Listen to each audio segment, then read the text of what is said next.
I now invite Mr. Tembeka Ngcukaitobi to address the court. You have the floor, sir.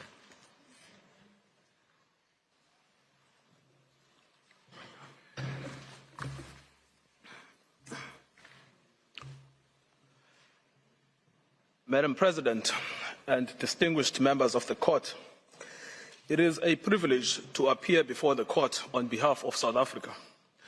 I will address Israel's genocidal intent. At this stage, the court is not required to determine that the only inference to be drawn from the available evidence is genocidal to order provisional measures, as that is to decide the merits. Rather, the assessment of the existence of an intent to destroy could be made by the court only at the stage of the examination of the merits. That some of the alleged acts may also amount to atrocities other than genocide does not exclude the finding of plausible acts of genocide. Madam President, South Africa is not alone in drawing attention to Israel's genocidal rhetoric against Palestinians in Gaza.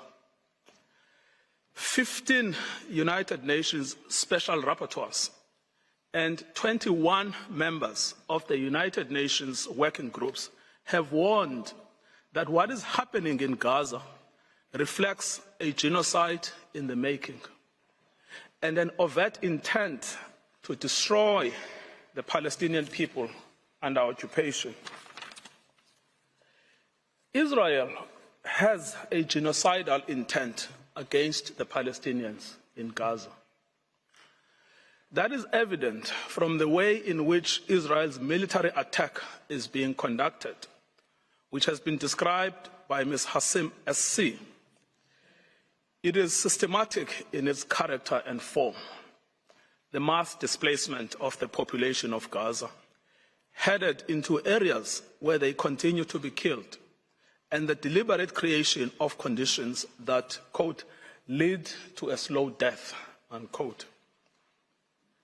There is also the clear pattern of conduct, the targeting of family homes and civilian infrastructure, laying waste to vast areas of Gaza, and the bombing, shelling, and sniping of men, women, and children where they stand, the destruction of the health infrastructure, and lack of access to humanitarian assistance. So much so that as we stand today, 1% of the Palestinian population in Gaza has been systematically decimated, and 1 in 4 Gazans have been injured since 7 October. These two elements alone are capable of evidencing Israel's genocidal intent in relation to the whole or part of the Palestinian population in Gaza. However, third, there is an extraordinary feature in this case, that Israel's political leaders, military commanders, and persons holding official positions have systematically and in explicit terms declared their genocidal intent.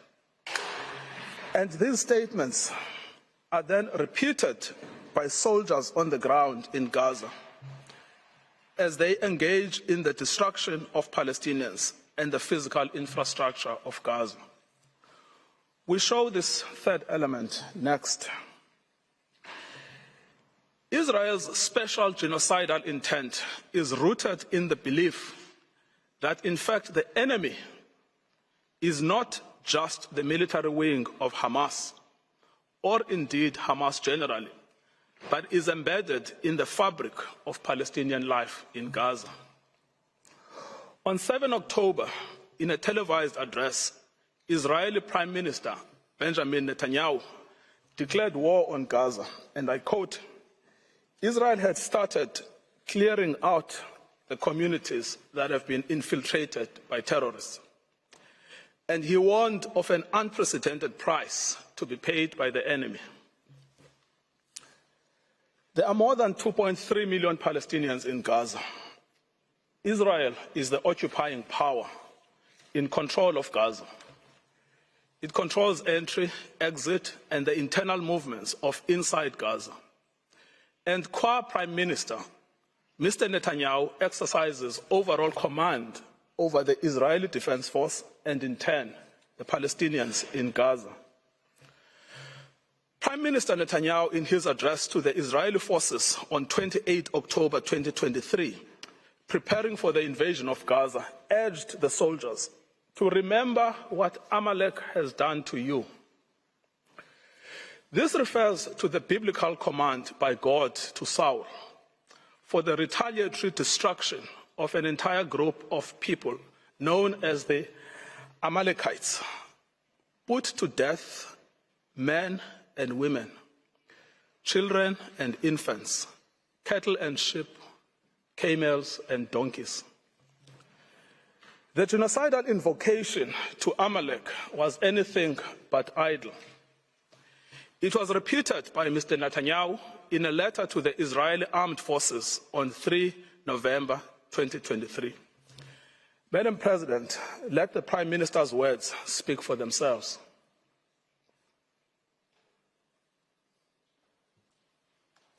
Has done to you, says our Holy Bible, and we do remember, and we are fighting our brave troops and combatants who are now in Gaza or around Gaza. And the Deputy Speaker of the Knesset, Israel's parliament, has called for the erasure of the Gaza Strip from the face of the earth.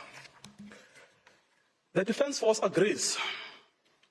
On 9 October, the Defense Minister, Yoav Gallant, gave a situation update to the army, where he said that as Israel was imposing a complete siege on Gaza, there would be no electricity, no food, no water, no fuel. Everything would be closed because Israel is fighting human animals. Speaking to troops on the Gaza border, he instructed them that he has released all the restraints and that Gaza won't return to what it was before. We will eliminate everything. We will reach all places. Eliminate everything. Reach all places without any restraints.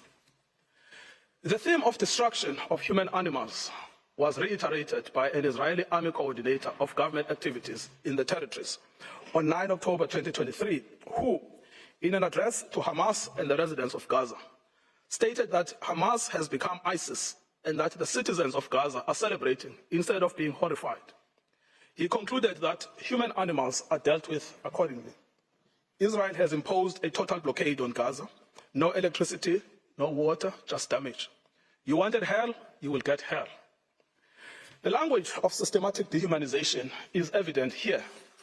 Human animals, both Hamas and civilians, are condemned. Within the Israeli cabinet, this is also a widely held view.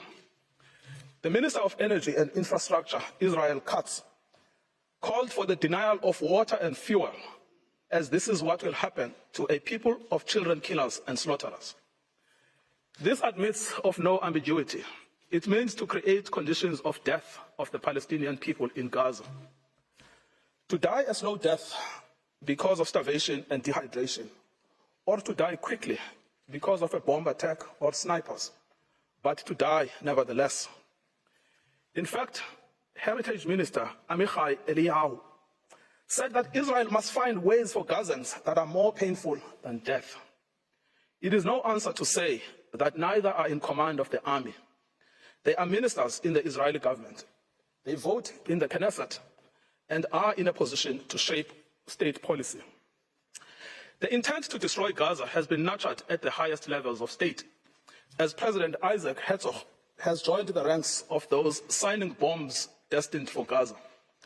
Having previously noted that the entire population in Gaza is responsible and that this rhetoric about civilians not aware, not involved is absolutely not true, we will fight until we break their backbone. Later attempts by the President and others to neutralize this speech have not altered the sting of his words, which was to tar all Palestinians as responsible for the actions of Hamas. Nor, as I will show below, has it affected how state policy is understood within government. The Minister of National Security repeated the President's statements that Hamas and civilians are responsible in equal measure. On 10 November 2023, in a televised interview, he stated that when we say that Hamas should be destroyed, it also means those who celebrate, those who support, and those who hand out candy. They are all terrorists, and they should also be destroyed. These are orders to destroy and to maim what cannot be destroyed. These statements are not open to neutral interpretations or after-the-fact rationalizations and reinterpretations by Israel. The statements were made by persons in command of the state. They communicated state policy. It is simple. If the statements were not intended, they would not have been made. The genocidal intent behind these statements is not ambiguous to the Israeli soldiers on the ground. Indeed, it is directing their actions and objectives. On 7 December 2023, Israeli soldiers proved that they understood the Prime Minister's message to remember what the Amalek has done to you as genocidal. They were recorded by journalists dancing and singing. We know our motto, there are no uninvolved, that they obey one commandment, to wipe off the seed of Amalek. The Prime Minister's invocation of Amalek is being used by soldiers to justify the killing of civilians, including children. These are the soldiers repeating the inciting words of their Prime Minister.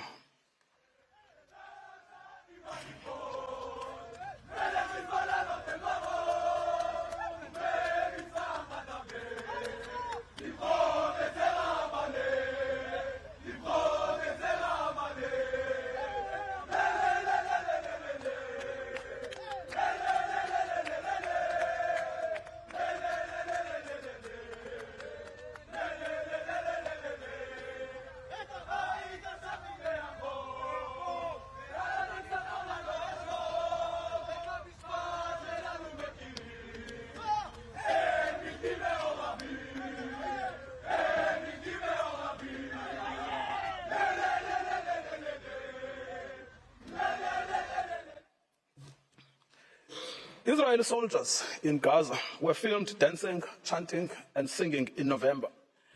May their village burn, may Gaza be erased. There is now a trend among the soldiers to film themselves committing atrocities against civilians in Gaza in a form of snuff video. One recorded himself detonating over 50 houses in Shujaiya. Other soldiers were recorded singing, "We will destroy all of Khan Yunis and this house. We will blow it up for you and for everything you do for us." These are the soldiers putting into effect their command.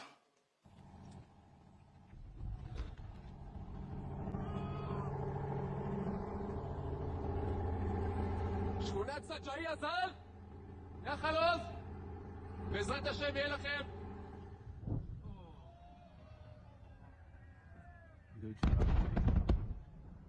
חטיבה 828, מועצת סג'אעיה שלום. מדהים. 30 בתים, גדוד 749.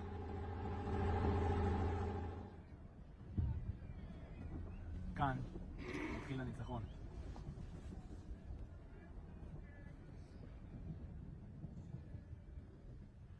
עם ישראל חי.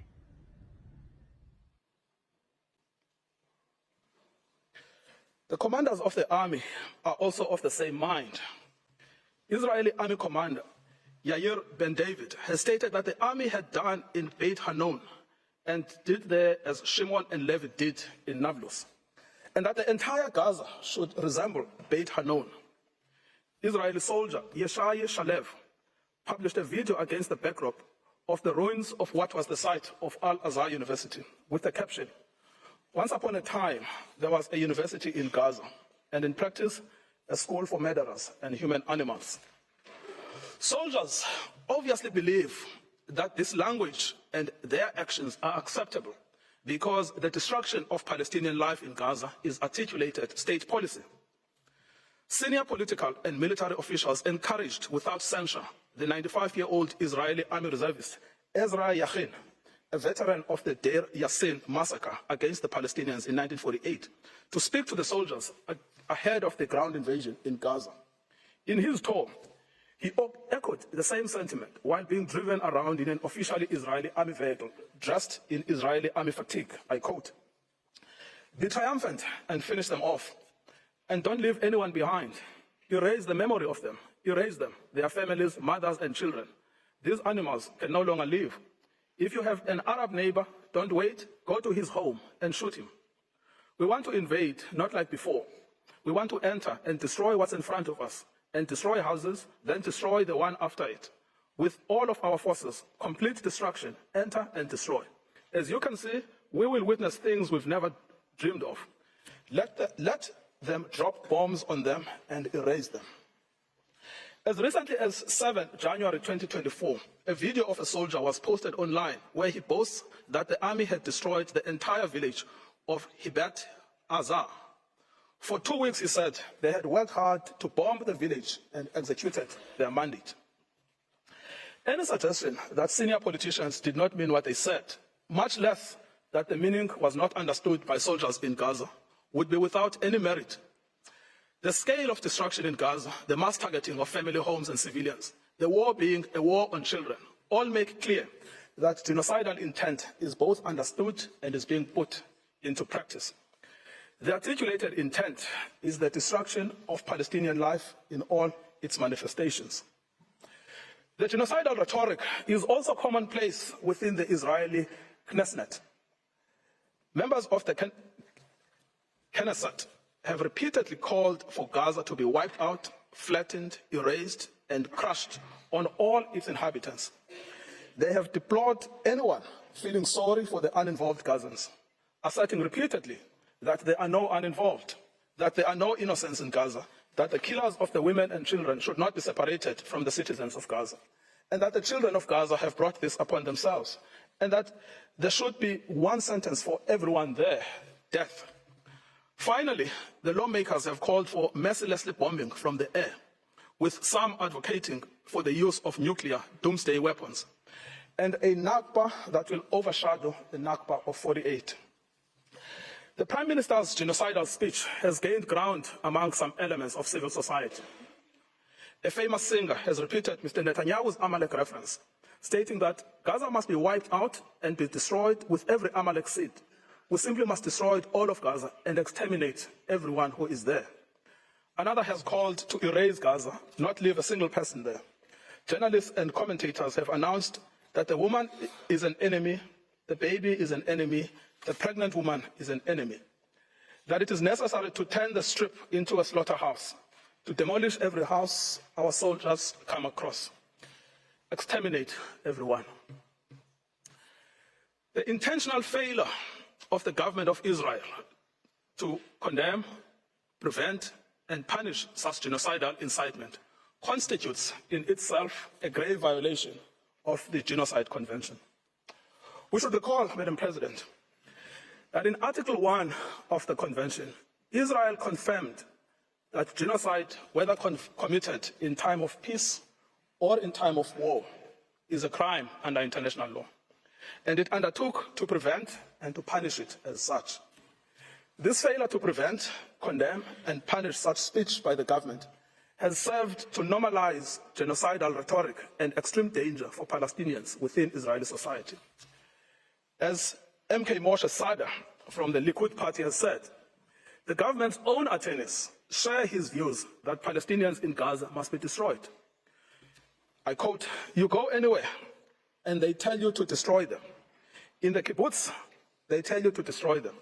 My friends at the state attorney's office who fought with me on political issues in debate said to me, it is clear that we need to destroy all Gazans.